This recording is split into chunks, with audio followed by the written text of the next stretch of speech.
What is it that they tell people on average today that you should start doing out the gate, just starting and buying real estate? Should buy this small house, single family house, fix it up, and go ahead and sell it. Push back a little bit on that. That is what you should do. Yeah. But most people tell people you should not buy nothing less than a multifamily. So when I talk to our people today, when I say that you buying real estate and you think you won because you came out of pocket with nothing, talk to me and I'm gonna show you why you lost. Yeah. I'm like, hey, look, what he said is a great play. But you ain't ready for Don't that. get this twisted. He knows what he's doing. You don't know what you're doing. You're not going to do it right there. And I'm telling you right now, I'm not going to be able to sleep good at night if I didn't say that. So before you sign on that funding, I don't think you're going to run it the same way and you're going to be in a deeper hole. I had the attitude of what most property owners do. I don't care. I'm not going to live here. Let me slap some shit together. Yeah. So that's what I did. Yeah. I thought that all I have to do is have a place and people will flood to rent out my place.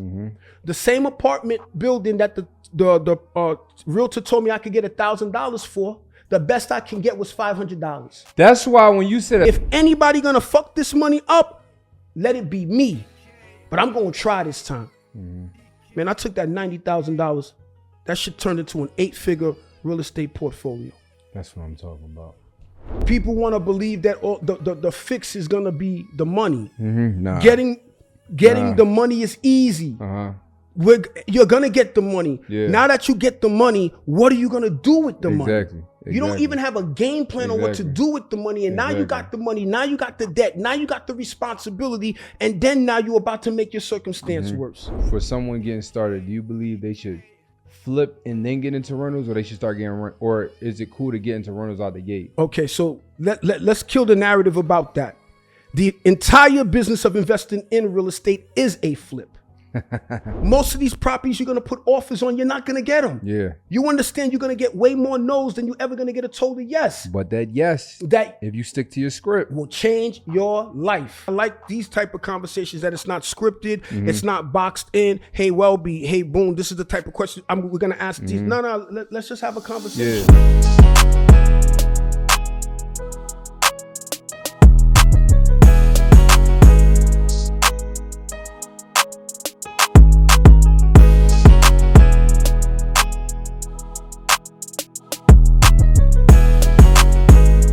What's up, y'all? Welcome back to the Funded and Closed podcast. Look, this podcast I put together specifically for individuals like you who are trying to make more money, get into real estate, start a business, or just do something better than what you're doing right now, but you don't know the exact steps. So this whole podcast is literally like a GPS to get you exactly where you want to go, but you got to make the first step. Now, I'm even more excited about this episode. I know I'm always excited, but this is a conversation I'm about to have with a guy I personally look up to, that I personally admire, and someone, I'm gonna be honest with y'all, I met a lot of people in this entrepreneurial space, but he's the only person, I don't say only person, but one of the only people that does this just on a random, that will literally call you and be like, yo, bro, I love what you're doing. I love you. You need anything. Like, I had those conversations with other people, so don't get it twisted, but it's in the midst of us already talking. Like, it'd be a random Tuesday. He hit me up, yo, boom, boom, boom, boom. And that's the type of love and feeling that you get from people that, like your mom or your dad or your day one people. Like, you don't really get that you don't get that too much from people you might have met a year ago, 2 years ago, 3 years ago. So I honor that, and I do whatever I can do to keep that relationship strong and just keep it blessed. But I'm even also more excited about, because this guy is doing some things in real estate that are traditional, but unnatural at the same time. Like traditional real estate, but the outcome is extraordinary, and I'm still trying to figure this stuff out. He about to break this stuff down. So without further ado, I want to introduce my guy, Welby at my best. What's going on, bro? Oh, man, thank you so much, man. Thank you so much. And that introduction, I appreciate it, man. That's a heartfelt introduction. And I also want to say that when I told you, bro, I love you, you know, I tell people you don't have to, I mean, even though we know each other now, when I tell people you don't have to know somebody to love them and have or have love for them. And when I told you that, if there's anything I could do for you, I meant it, and it still stands the same today. So likewise, I appreciate that, man. Likewise. Yeah. Yo, man, so I wanna get right to it. Well, I got a lot of questions. Well, I know you got a lot of answers. I'm here to answer them. And But first and foremost, I think your story, what you're doing right now is amazing, but I think your story is even more amazing. Talking about how, and you told me a little bit about it and I overheard it some, but I want to hear like straight from the horse's mouth, how you got into real estate and you got wiped out 3 times. Yeah. Like how you got into real estate and it didn't work out for you the first go around and then it worked out, didn't work, because a lot of people will quit. And I know for me, I resonate a lot because when I first got started in real estate, I started as a real estate agent, then I went to wholesaler, then I turned into an investor. And my first, when you become an agent, I take the test. I failed my test 9 times. So when you said like, yo, I had to go through some trials, like I felt that because I'm like, yo, it just wasn't working. I just kept failing until it finally hit. Like you said, you went through some stuff and then it finally hit and then it was over like that. So I want you to talk about like, one, where you from, how you got started, and then go into that story a little bit. Well, my government name is Welby Accely. But on Instagram or social media, they know me as @mybest197. So a lot of times people ask me, how'd you come up with that name @mybest197? Where the 197 come from? So the @mybest is, as it says, I try to be at my best at all times. And then the 197, it pays homage to where I grew up at, because 197th Street in Hollis, Queens, New York is a famous location, because that was the property that my parents purchased when we were children, is the home of DMC from Run DMC. So that was paying homage to where I'm from. So that's how the 197 came to fruition in my name. As far as where I got started, I'm a proud first generation Haitian American. I love to let everybody know that I'm a first generation Haitian American. My parents, obviously they're from Haiti. My parents, struggled. Haiti's always been going through a lot in terms of the economy and the government. But what my parents did is they came to America and they did it the legal way. Let's make that right? They did it the legal way, and they gave birth to 5 children in total. So my parents had 5 boys in total. So you had a rough house. It was. I mean, like rough. Yeah, it was a rough house, right? Yeah, it was a rough house. So my parents had 5 boys. I'm a twin, so it's me and my twin brother as well, plus 3 other boys. And then after we were born, my parents sent us back to Haiti to live with my grandmother. So I was only born a couple of months, and then we went back to Haiti because my parents were struggling. My mother was. They were struggling, and they sent the kids back to stay in Haiti with my grandmother, and that's how Creole became my first language. That's how I learned to speak the language initially, right? And then about around the age of about 4 years old, my parents sent back for us, and then we came back to New York, and then we were living in I don't remember all of it when we were children, but I could just remember at the point that I can remember, we was living in the projects in Brooklyn. And we grew up in Canarsie projects, or Brooklyn houses is what they call it. And we were, including my 5 brothers, my parents, it was a total of about 11 to 13 people living in the apartment. I wasn't born rich. My family was never rich. My parents did instill in us is hard work, because we watched our parents doing it, right? So from that point, people ask me, quickly to fast forward so you can kind of get how real estate came into play. People ask me what inspired me to be in real estate. And I didn't realize it at the time, but as a child, my godfather was in real estate. And my godfather used to come to the projects to come and visit my parents, because, that's their family. He was my godfather. But what I would always remember is my godfather was always nicely dressed. So imagine you living in the projects, living in a pissy hallway, and then you see a handsome man pulling up in a nice car, dressed in a nice suit. So that always intrigued me. Yeah. In addition to that, he would also invite me and my siblings and my parents to come to his home in Long Island. So that's how it ties into why I always wanted to move to Long Island. So what always inspired, the seed that was planted in my mind was that when I would go to Long Island, my parents living in the projects was overly protective, rightfully so. We weren't allowed to do anything. We weren't allowed to go anywhere. And even with riding bikes, we were only allowed to ride the bikes in the vestibule in a circle. While all the other kids was riding around in the entire neighborhoods, we could only go in a circle. That might have saved you. Oh, I know it did. I'm happy my parents did that. At the time, it was gut wrenching, but I'm happy as a man that my parents were like that. Yo, I know you're enjoying this episode. I know you're getting a lot of game and a lot of value, a lot of information. But is it okay for me to give you even more value? Is it okay for me to give you more information? So if you just said yes, what I want to do is I want to give you access to a free training that I'm having, 100% free. You can log in. If you don't like, you can log off. It's 100% free.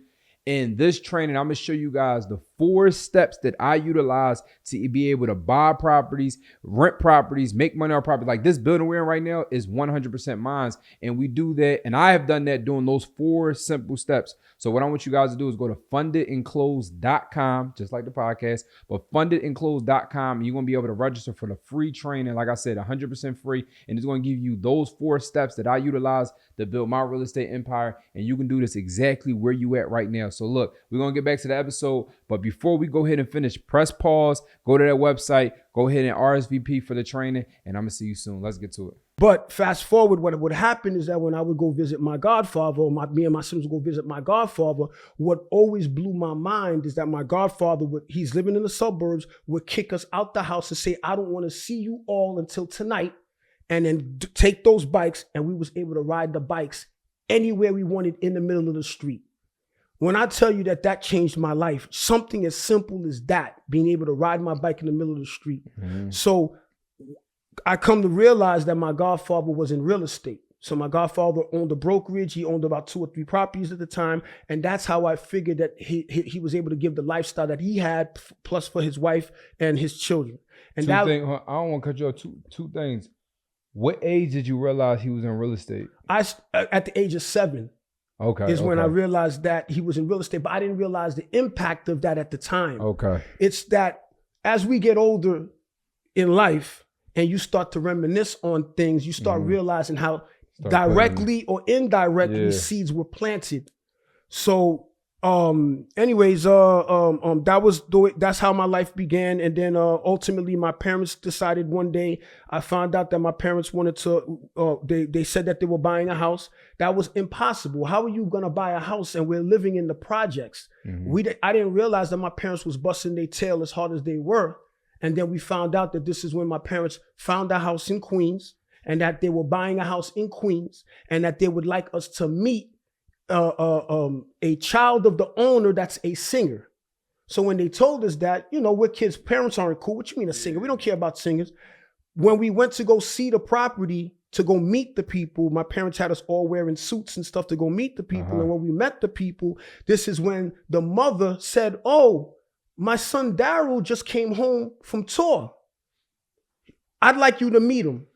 So when she said that, we're still thinking, who the hell could this be? Whatever. And sure enough, Daryl, come downstairs. The people buying the houses here, come and see them. And when they come down the stairs, who's coming down the stairs? DMC from Run DMC. And this is when they were gods. And what age was this? At that point, we was about 12 years old. At that point, I was about 12 years old. So this was active. You was listening to stuff. Oh yeah. I was King of Rock. We was rocking all of that stuff.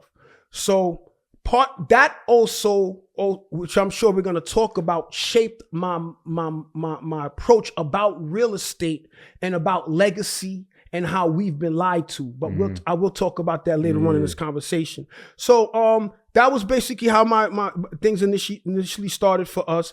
I went to school. I thought I wanted to be a mechanic, and that didn't work out for me because I'm not mechanically inclined. And then ultimately, as a Haitian man, in our culture, if you're not an engineer, you're not a doctor, you're not an attorney, you're a failure. Really? Yeah. So if you're not one of these, especially if you're a female and you're not a nurse, you're a failure. So I decided I want to go to school to be a lawyer. So I went to John Jay College. I spent about 2 years going to school. That's in New York. Okay. I went about 2 years going to college there. And I ended up dating a graduate student.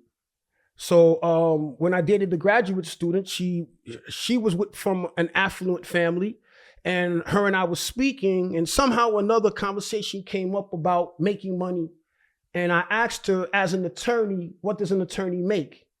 When you watch TV, you expect attorneys is making this boatload of money. And when she told me how much they really make, that was the last day I went to college.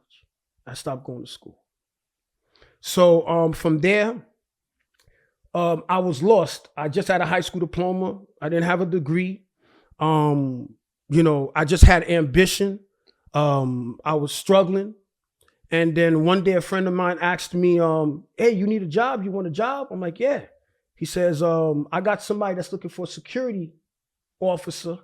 If you go get and take the test, you could become a security officer. So I did. I took the test. I became a security guard. So I'm slim already. So, I'm way slimmer then. So my first official job was I was doing bike patrol in complexes. So what the hell was I securing, right? So I did that for a number of years. And then from that point, I was transferred into a nursing home as far as doing security. And I did that for another number of years. This was like a career. Yeah, it was for a number of years. That was my first official job. But before that, I was doing other things. I was sweeping here in the barbershops, different things like that.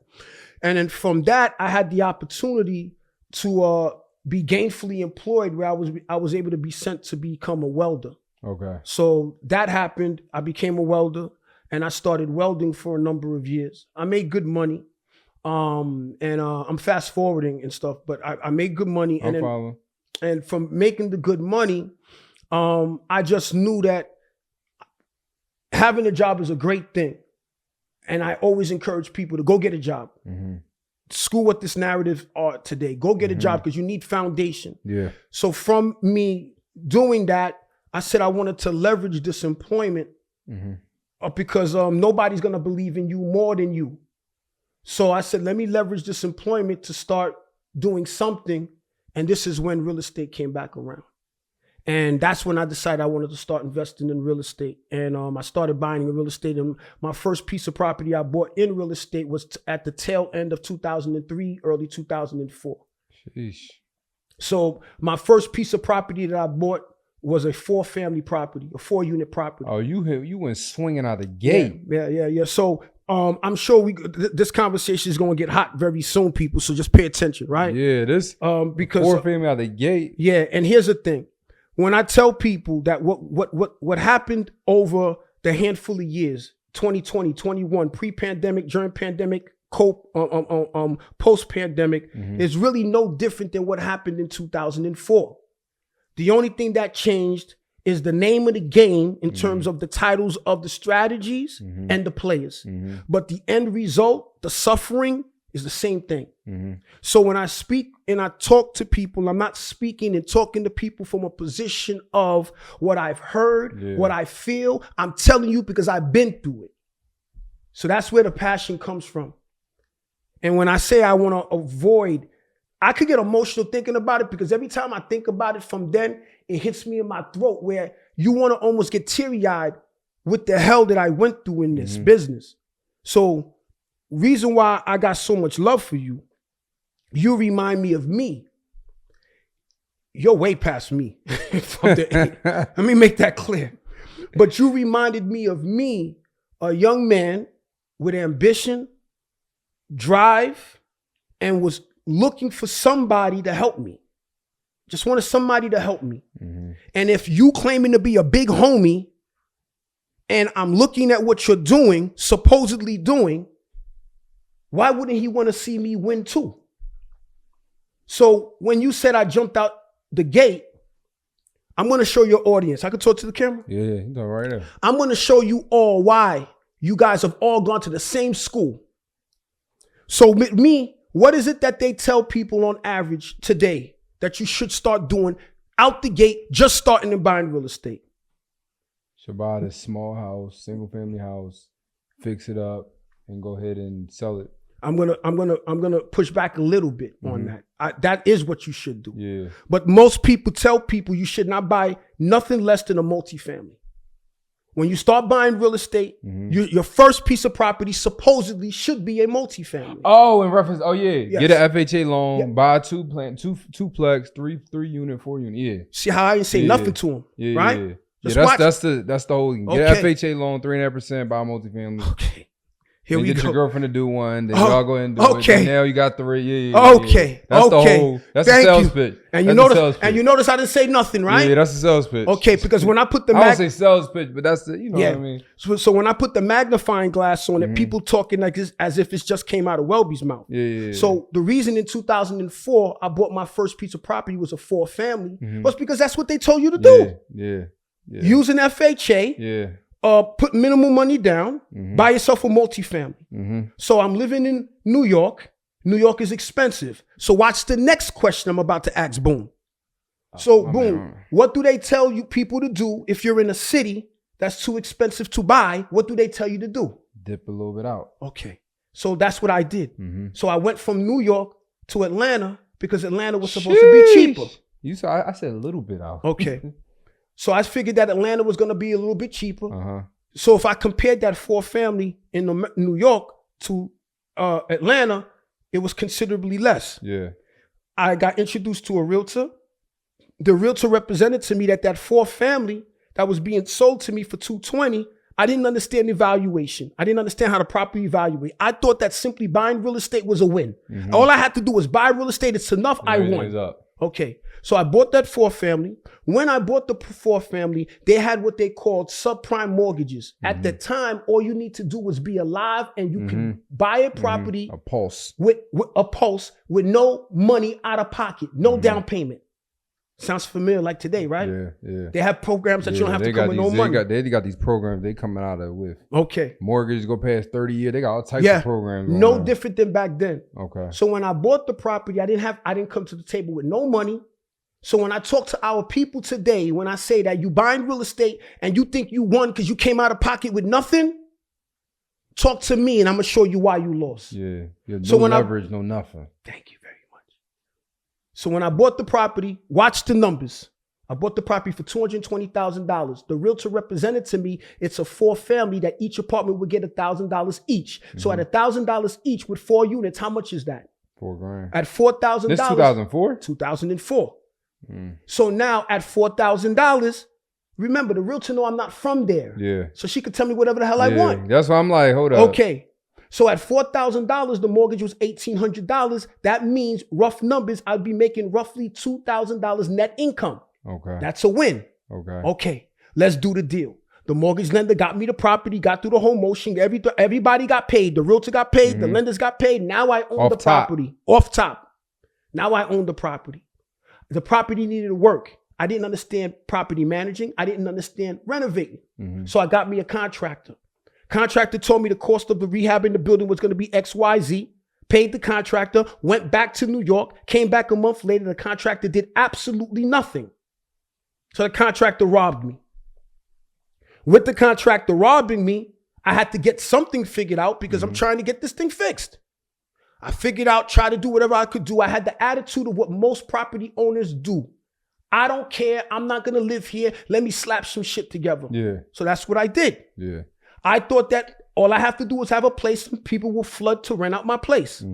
The same apartment building that the realtor told me I could get $1,000 for, the best I can get was $500. That's why when you said you heard me, I said, wait, in 04? I'm like, those are numbers people get now. 04? Yes. That's why I'm going to let him finish the story, but I'm like, that sound wild. Yes, it gets worse. So the $4,000 supposed gross income I'd be able to pull now dropped down to $2,000 on a mortgage of $1,800. So at $1,800, some people say, well, at least you're making $200. But how am I making $200 when I need a property manager? The property manager gets 10%. So that meant from the day that I bought the property, I was negatively cash flowing. I was already dead. I had problems with tenants. I had people stealing money. So what do they tell you, Boone? After you own a property for 1 or 2 years and you put some money into it, what do they tell you to do with that mortgage?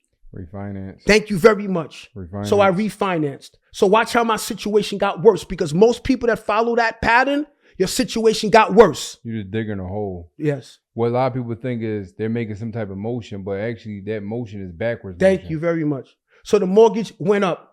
Yeah, so that same mortgage that was $1,800 on a property that's pulling in $2,000 now went up to $2,200 or $2,300. So now my situation got worse. So now I'm fighting for my life. I'm fighting for my life. I'm fighting for my economic life. I couldn't pay the mortgage.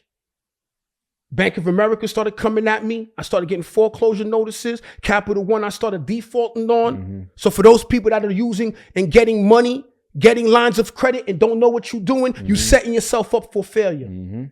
So long story short, what happened with the property? In 2004, I bought the property for $220. In 2006, I refinanced it to $240. In 2008, I lost the property to foreclosure for $60,000. Damn. So I lost everything. So when I tell people I lost everything, I was suicidal. I was embarrassed. I felt less of a man. I was a failure. So when I tell you all who are going through this now, I understand.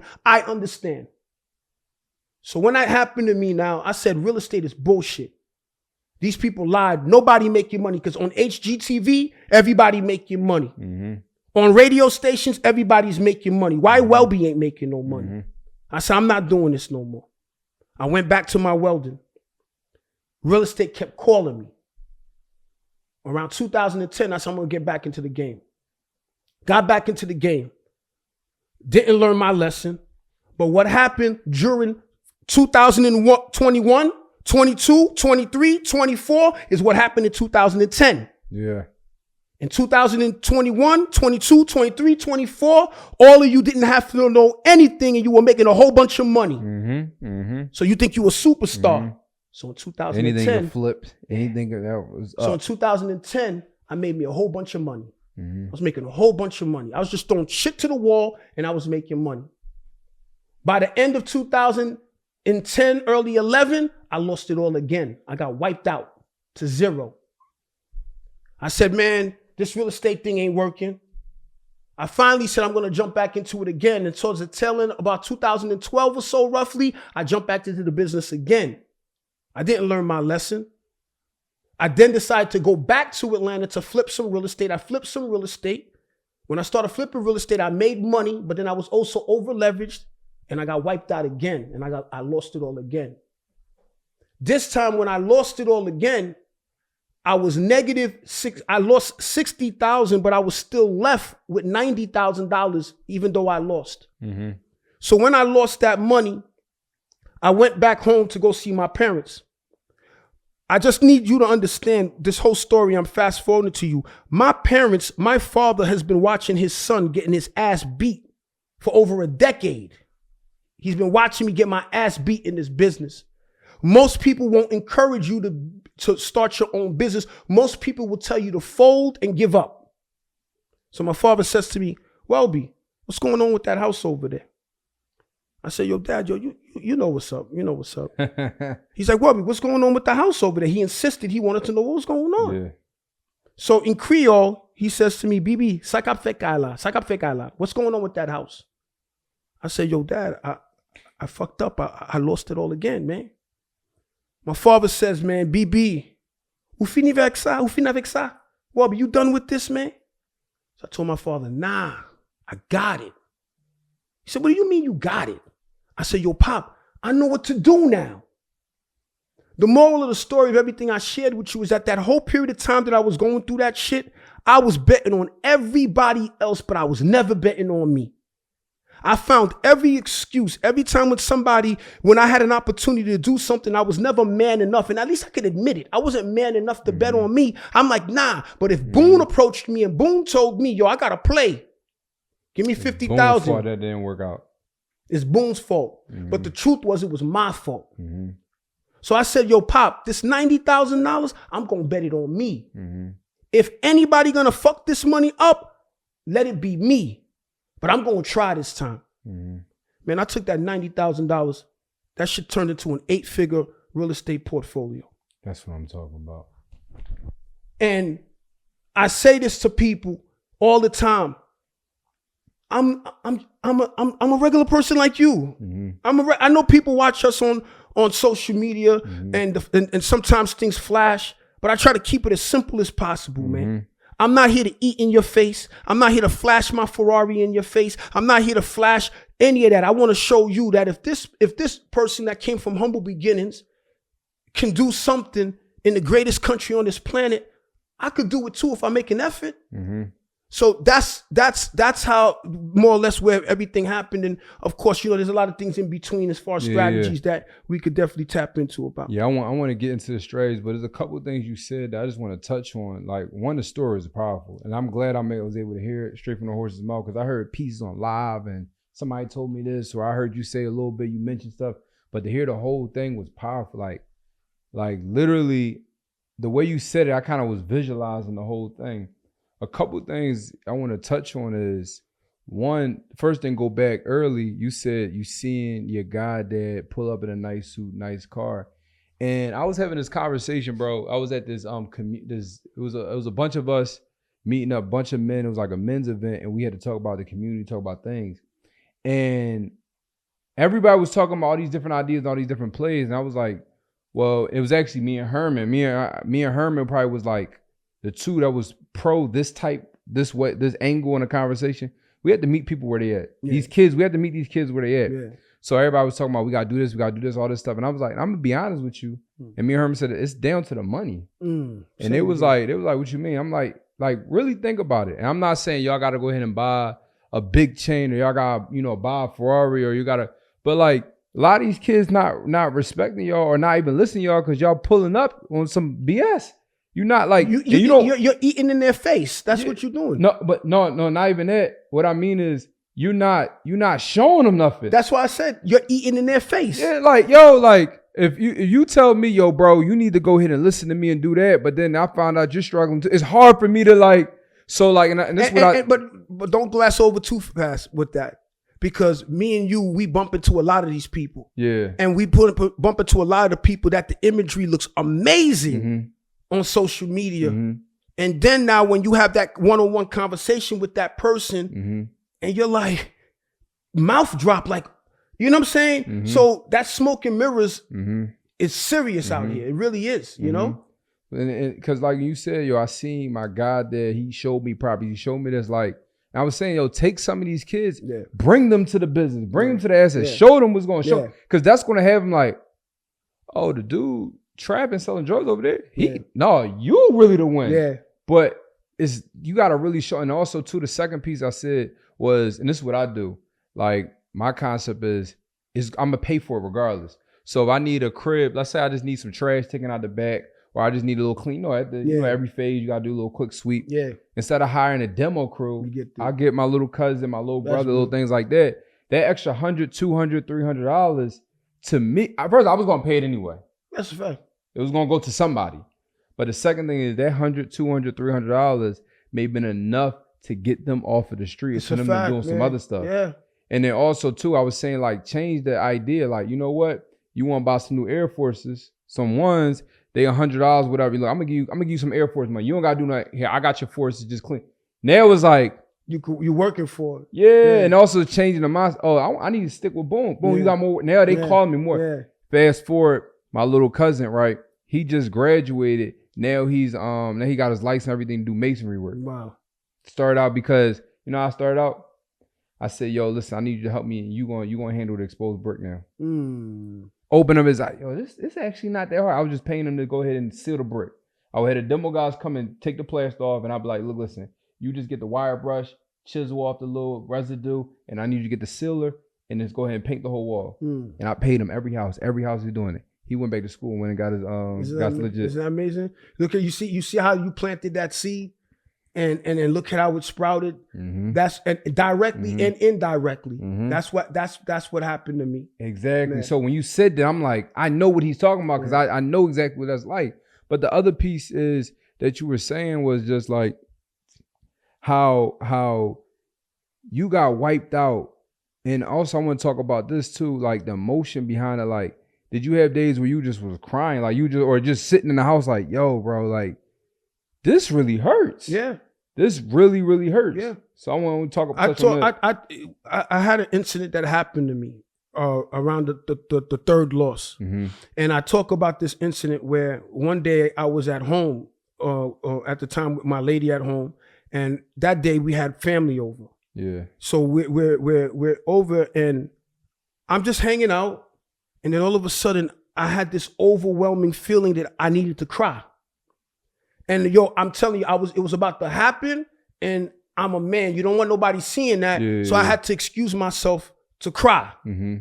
So I went into my room, and my bedroom had its own bathroom. I locked the initial door going into the bedroom. Then I went into the bathroom, locked myself in there, and I don't know what it is, bro. I started crying like a baby, man, like a grown man. So when that happened, I'm standing in front of the vanity with the mirror in front of me. As I'm standing there, my hands is on top of the sink with my head down, and I'm fighting myself to put my head up to look at myself. And I wouldn't look at myself, and I keep saying to myself, yo, Welby, pick your head up. Pick your head up, bro.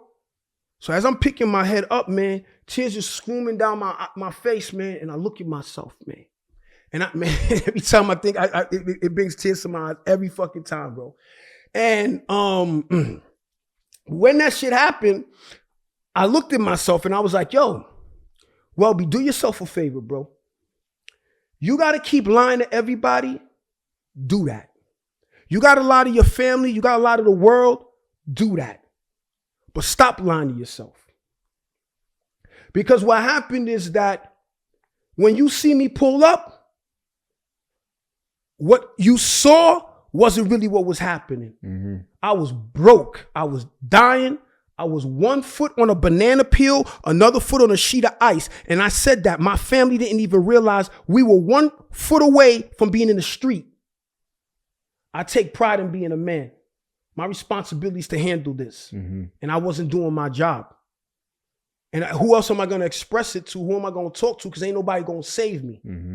But I was lying to the world, and I was getting to a point I was even believing my own lies. So I was like, yo, you know what, Welby? If you got to continue lying to survive out here, I understand. Keep doing it. But don't lie to yourself. Man, I'm telling you, man, I washed my face, put lotion on my face. Nobody knew, and I walked out that door to a new world, bro, for me, man. And I don't care what nobody think about me. I don't care if you like the shirt I got on or I don't got on, or the style of the sneakers I have on. I don't care. The biggest fight that I have is the fight with me. I'm the person that puts the most pressure on me is me. So there's no pressure that nobody could put on me that I ain't putting on myself. So I said, man, we only got one thing. Let me tell you something, man. A lot of people don't know. You got right here my brother. Matter of fact, his death date is coming. This man is my older brother. What was my drive for me? My older brother got incarcerated. Nobody knows this. When my brother got incarcerated, my parents didn't even know that he was incarcerated. My brother was incarcerated for over a decade. My parents thought that my brother was gone or dead because he was gone. Nobody knew. The only person that knew he was incarcerated was me and my brother, my twin brother, because it was a shame in our family that you have a sibling that's incarcerated. That was a shame on our family. So my brother didn't want that pressure on us. What was partially what drove me is because I was like, when my brother come home, I don't want my brother to be one of these people that have to stay in a halfway house or don't have a place to work. So I said, I'm going to have to set something up. So my man got a place to stay. My man got a place to work. So he was also part of my driving force. I was going hard, trying to figure shit out, man. My brother's going to come home, bro. What happens? My brother ends up dying in prison. Right? Nobody knows the struggles I've been through to see where I'm at. What people see today is the end results. The people see, like we were talking about the Ferrari, they see that. The Ferrari means absolutely nothing. It means nothing. What the people see, all the buildings that we own, it means absolutely nothing. I'd give all that up to get my brother back, right? So when my brother was released is the day he died. Damn. You get what I'm saying? Is the day that he died. So why shouldn't we be great? Why shouldn't we want to be great? Why shouldn't we want and expect the best from us? So when my reasoning for this passion, for this real estate, this shit changed my life. Mm-hmm. That's why I say it's the passion I have. This shit changed my life. So when I see people that are following down the same lane that I went, and you see the disaster that they're about to hit, and then they want to believe that people are like them, like them. We look like each other. That don't mean that we friends. Mm-hmm. So when I see people that look like us, that are purposely setting you up for failure, most people ain't gonna survive that. Mm-hmm. Mm-hmm. Most people are not gonna survive that. Yep. So pardon me if I ruffle some feathers. Yeah. I don't give a fuck. Yeah. Pardon me when I tell you, watch out for that loan product that you getting. Yeah.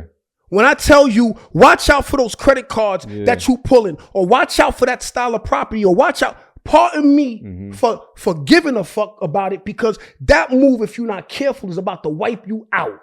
Yo, I want to say something before I forget. I'm with you 1,000% on that. Like, we kind of made this up on a podcast when me and Herman was talking about. Herman was on here, and we said the word fun, 2 words, fun responsibly. Me and my brother, man, we was teaching this class, and we had like a little Telegram chat, and then a girl in the chat was talking about a play that my guy said, and this is no shame to him at all, because the play was a great play. Yeah. I chimed in, I said, "Don't do that." She told me, "Hey, wait, such I just said run the play." I said, "Yeah, it's a good play, but if you don't do it the way he said it, you out of here. You out of here. You done." And I'm gonna be honest with you, because I don't want that. I can't sleep at night. You not gonna run it the same way, because just by watching you on a Zoom and watching how the way you even, you know how you could tell somebody, yo, because when I get this money, I'm gonna do X. Yes. Yeah, nah. And it was like, and then my guy, he called me. He's like, "Well, why you do that?" And I'm like, "Bro, I'm not trying to undermine or try to play you." And I made it clear. I said, "Yo," and I corrected it. Because, you know, you jump in something so fast, and when you type it, you read it wrong. I'm like, "Hey, look, what he said is a great play. But you ain't ready for Don't get this twisted. He knows what he's doing. You don't know what you're doing. You're not going to do it right there." And I'm telling you right now, I'm not going to be able to sleep good at night if I didn't say that. So before you sign on that funding, I don't think you're going to run it the same way, and you're going to be in a deeper hole. People want to believe that the fix is going to be the money. Nah. Getting the money is easy.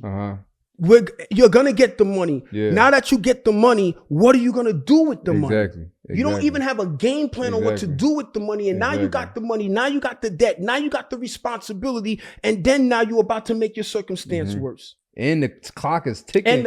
You got 0% interest for 12 months, 6 months, whatever. That clock is ticking. You don't got no move with it. It's just burning. And you know what people, as money is sitting, is burning. It ain't.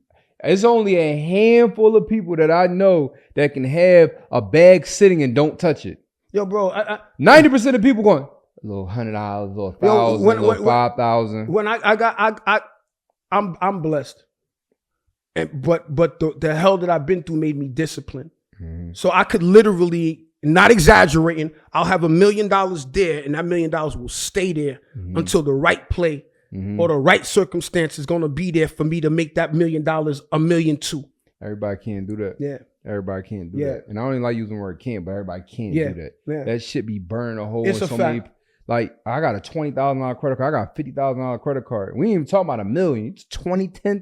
It's gone. Bro, it's burnt. I hear the horror stories every day. I hear the horror stories. I see the horror stories every day. You know what I'm saying? And yeah, man, it's crazy. And man. It's crazy too, because people. It's funny because people say this to me. They be like, "Yo, I'll listen to 2 conversations with you, and I'll get 2 different conversations." And I said, because I'm for funding for real estate. That shit works. It helped me. Like before I got into real estate, I worked at a retirement home, and before that, I worked at McDonald's. I was wholesaling deals. I was becoming an agent. So my credit was 750 at some point. My highest credit score was 777. And I had seen when it was 550, 600. So I understand how funding can really put you back in the game, can make things happen. If you do it right. If you do it right. But also, too, like I said to the girl, I'm also against the funding if you're not ready for it. So, like, there's times where I say, fuck the funding. Like, that funding, You need to figure out other ways. Maybe partner with somebody where y'all can go ahead and put things together. Maybe you need to be wholesaling. My hat's off to you for even having enough integrity to tell people. Oh yeah, I say it. You know what I'm saying? Because I can't tell you how many people that will get quote unquote people funding, knowing that these people are about to mess it up because, but they're worried about their back end. If we could just leave it that way, you know what I'm saying? And you know, yo, bro, and I never even said this before on camera. You know, it's a lot of plays that people can run, you know, predatory loans or do funding and get percentage and stuff. I'm not mad at that type of stuff. Nah, do your thing. I'm not do your thing. There's no shit because a lot of my friends, I'm not mad at this. But I never added them services to what we got going on because I don't want to be responsible for it. We fund 10 people, those 3 people that can I tell you something about so that? I just won't add it to my service. Can I just say something about that? And it's no shade on anybody.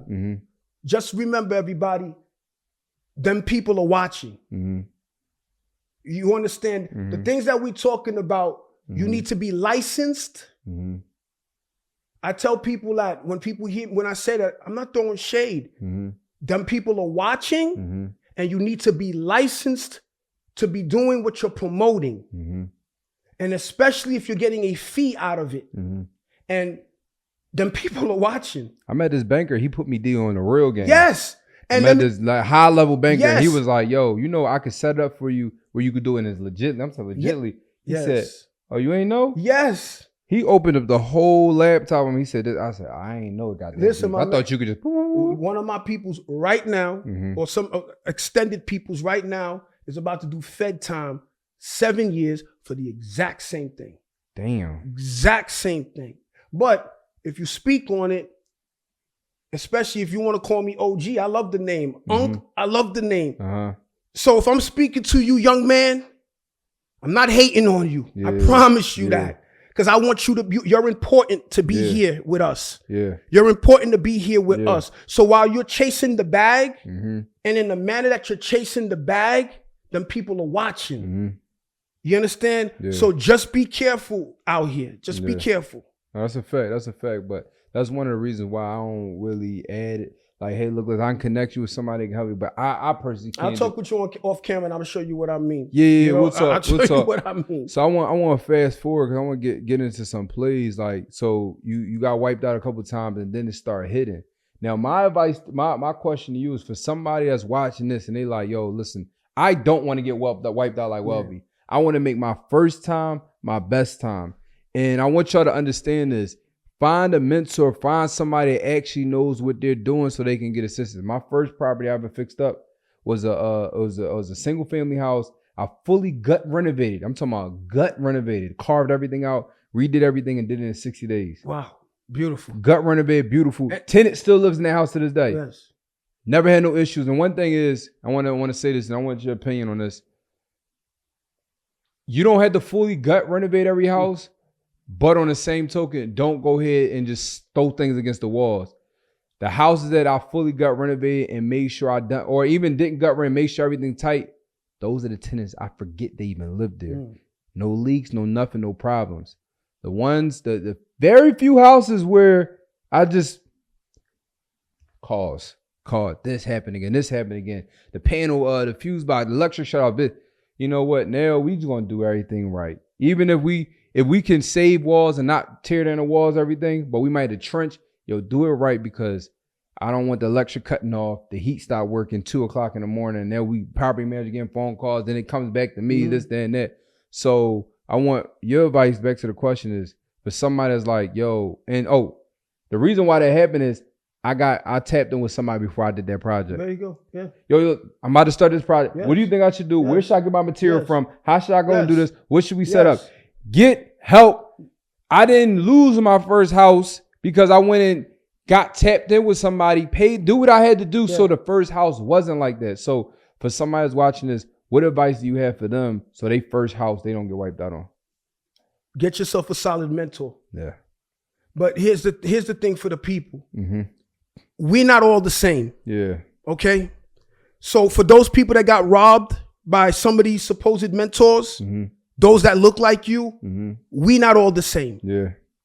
So what I would definitely say, don't let the glitz and the glamour fool you. vet the person that you looking to work with. Make that person prove it. Why you think that me and you talking? I say, yo, Boone, you want me to show you you want me to show you the mortgages? You want me to show you how much I'm pulling in? Yeah. Because your audience respects you and trusts you. So you having me sit here, I have to prove myself to you. I have to show and prove to you so that you could be confident enough to say, yo, that dude Welby, you need to get with him. Yeah. Yo, you guys definitely need to get with me because I'm going to give you the game straight. So having a solid mentor is going to curve or shorten your path to success dramatically.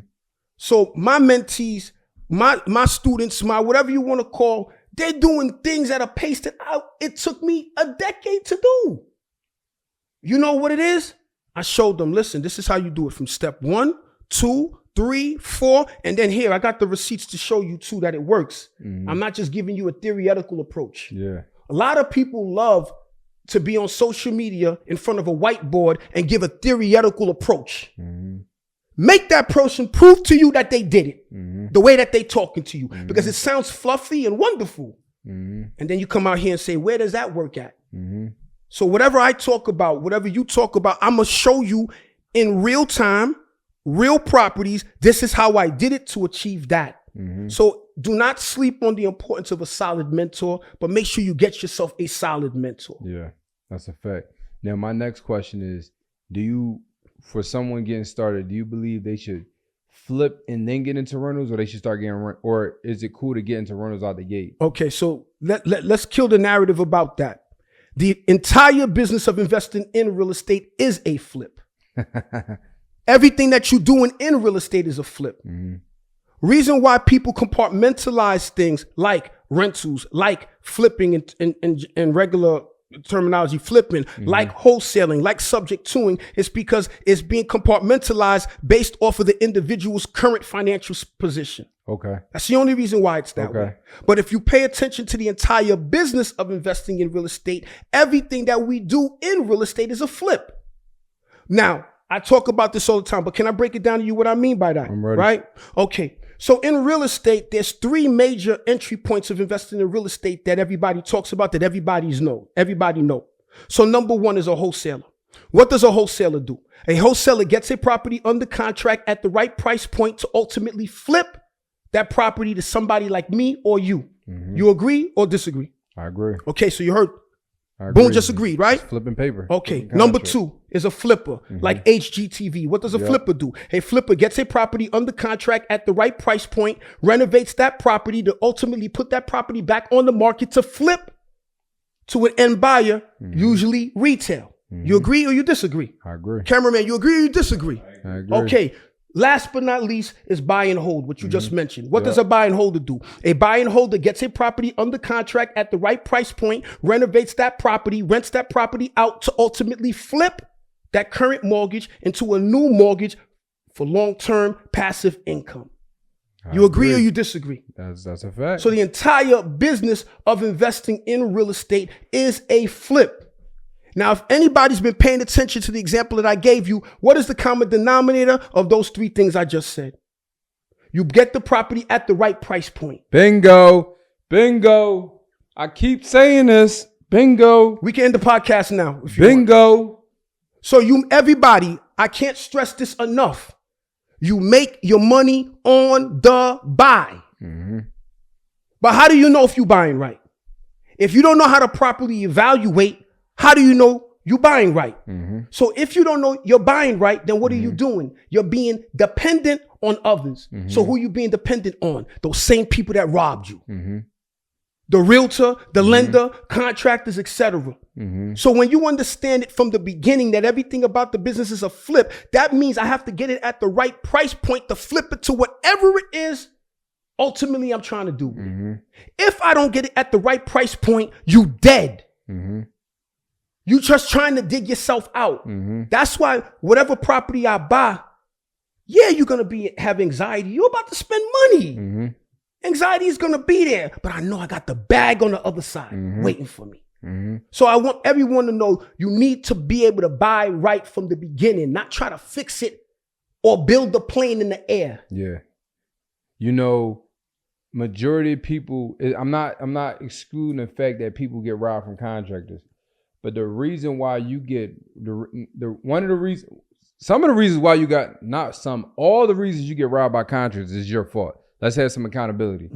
Let's have some accountability. I'm agreeing with you. Let's have some accountability. I'm agreeing with you. You said, I'm going to give you half the money up front and I'm going to disappear for a month and come back later on. Let's go. You said, I'm going to give you all the money up front and I'm going to disappear for a month and I'm going to come back. Let's go. Or you said, look, listen, you said it costs $100,000. Shoot, it costs $100,000. I'm going to trust you. I'm going to go about my day. That's right. You said that something happened with your family this week. You want to come back next week. Something happened with your family again next week. You need to come back next week. That's your fault. You wouldn't believe them week after week after week. That's right. You said all these things really, we need to start holding ourselves accountable. I gave this man or I gave this woman, because there are woman contractors too, too much money up front. And now I got to at their mercy of when they want to come and when they don't want to come. I'm going to say this right now. You guys need to pay your contractors in thirds. Don't give them too much money up front. On top of that, you can go ahead and pay for stuff over the phone at Home Depot. You can go to Home Depot. You can go to Lowe's, whatever. That money they need to go in and start is material money. Hey, look, we're going to go there together. I bought a material. You can go in and start. I've never been burnt by contractors because I never go away from that. Hey, I need half of this up front. This might not be the job for you. I'm sorry. You know what's so amazing about real estate? What I love about real estate, like when me and you were walking through, Boone is really about that.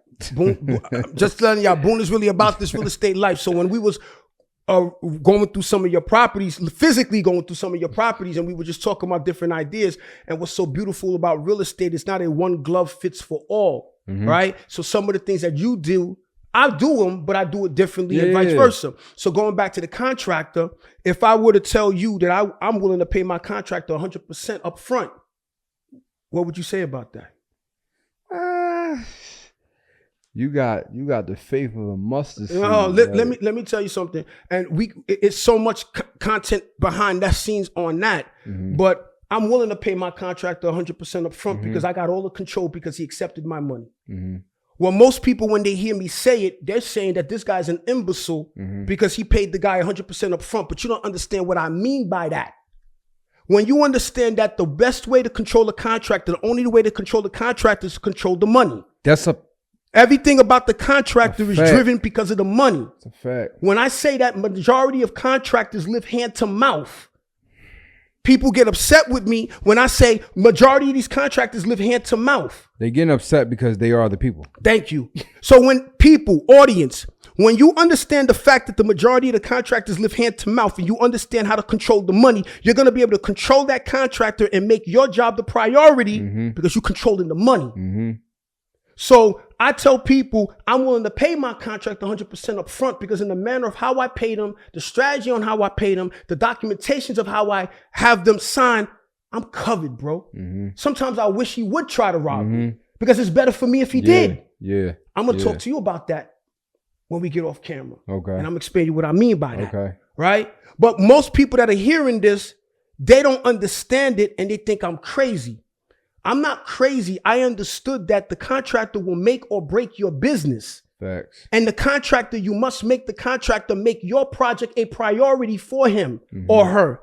Because if they don't, your timeline, side jobs mess you up. Your timeline of getting this project completed to put it back on the market, to rent it out, to flip it or whatever is being chewed up. So then the line of credit that you got, that you banking on the no interest is about to come up on you. You're about to lose everything that you worked for. You understand? So going back to the contractor and the mentorship, having the mentorship ties into how do you deal with contractors properly? How do you deal with the funding that you get properly? How do you deal with making sure you write the right contracts and put it in place to protect yourself? Because the person that needs to be protected the most in this entire situation is you, the investor, the buyer. So when I tell people that the most important person in the entire equation of investing in real estate is the investor, is the qualified buyer, even if you're just buying a home for yourself, is reason why I say you're the most important person is because nobody here at the table can make money without you. Exactly. If you're not willing to take on the risk. You're the mastermind. Yes. If you're not willing to take the risk of putting your name on the bottom line to pay that realtor, to pay that lender, to pay that contractor, nobody makes any money. Mm-hmm. So when I say that you are the most important person, walk in that room with your chest like that and make it clear.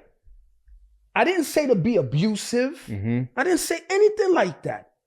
But nobody's gonna make any money. So remember when you was working?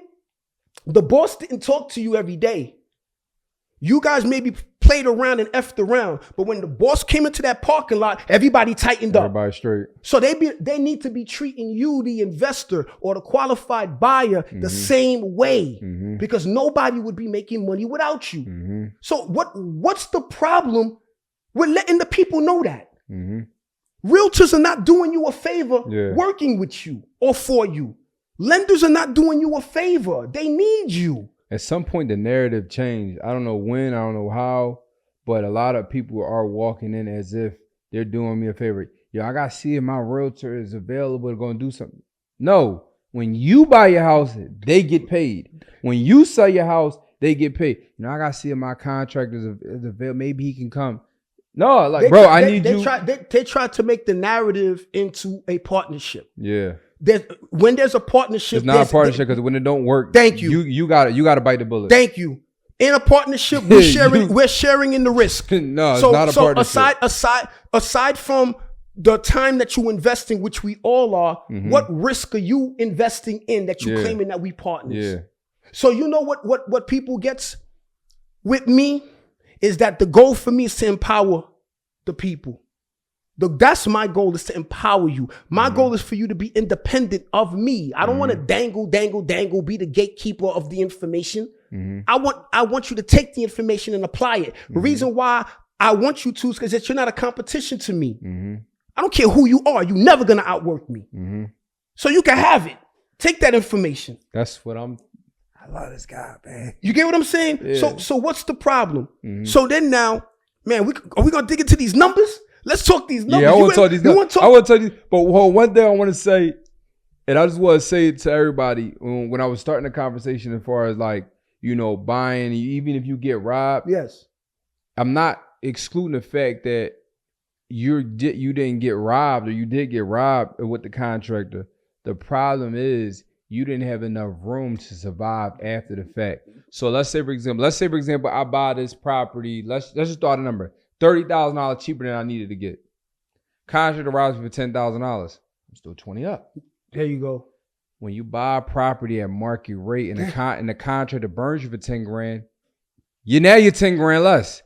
All the properties I'm buying, 60%, 65% of the ARV. So if the time ever happens where I do get burnt, which God forbid that doesn't happen, I still got room. If it gets to a point where we held on a project a little longer than we needed to, and material jump up from when I first did my budget, 2x4s with this number, and then when I do the budget 2x4s with this number, because that happens. That's what you seen it, over the last 20 years, whatever. Yeah. Okay, I could survive that because I still got gap. Oh man, this project went over a little bit, man. I need to go ahead and pay for an extension with my lender. I could survive that because we got gap. So the thing is, people don't understand the importance of that. Like, that's the importance. And I'm not stressing too much stuff because I got a gap. Listen, I got space. I tell people I take losses every day. So to reiterate or go deeper to what you said, if I projected I was going to make 100,000, but I end up making 75, technically I took a $25,000 loss, but I'm up 75,000. So I'm able to keep going on to the next project and keep going. But when you having people buying too tight, and their margins was 20,000, and then the contractor situation happened, or you had to do the extension with the lender as you described. That's 10, now, then a 5, then a 2, and then before you know it, you making $7 grand. You make nothing. If you're lucky if you make 7. Yeah. So when you tell people you make the money on the buy, or you tell people, listen, my friend, most of these properties you're going to put offers on, you're not going to get them. Yeah. You understand you're going to get way more no's than you're ever going to get a total yes. But that yes, if you stick to your script, will change your life. Exactly. So when people see me with my properties, I just flipped a deal that I sold about 2 weeks ago. I made thank you so much. I made in profit. And I tell people, please start start coming with the mindset of net. Yeah. Start coming into a situation with the concept of net. So when I talk with you, I like to talk net because what's the reason why net is so important is because that's what you're going to put in your pocket. That's the only thing that's important. Yes. So that property I flipped about 2 weeks ago, I netted just under $300,000. So on $300,000, what people don't see is it took me 10 months. Why it took me 10 months? Because I was in contract for 10 months to finally get to the table. So what you don't see is the work in the background. To finally closing the property in July. Now I own the property to put the property back on the market. And I didn't do nothing to the property, by the way. I bought the property. I didn't even have You was telling me about this a couple months ago. Yes. 2 months ago. Yes. Yeah. I did nothing to and the you property. thought you was only going to make 2 something. I know I was gonna make at least 250 or something. I was up there. I was definitely gonna make over $200,000. But I put the property, and then even the time frame it took, I thought it was gonna be sold in 3 weeks. It took 3 months. But luckily, I put up my own cash, so I didn't have any carrying costs or different things like that. But by the time it was all said and done, the end result that people see is that Welby just made $300,000. Yeah, but what about the pent up work that I did months before for you to see what you see today? So that's why I want people, if you've been putting in your office and you've been doing it, as Boone said, he dropped the gem at 60 to 65% of the ARV. If you've been putting in, you've been getting denied. It's not there's anything wrong with you. Keep putting in them office because eventually you're going to get a yes. Stick to the script. Right? And I want to tell everybody, there's a sucker born every day. And in this industry, they're looking for the next sucker. Every hour. So while Boone and myself is putting in offers at the 60 to 65% of the ARV, you know how many suckers I see blow right past me and say, I'll give you 80%. I'll put the red carpet out for you, bro. Just walk and then and Boone, they're ecstatic. Yeah.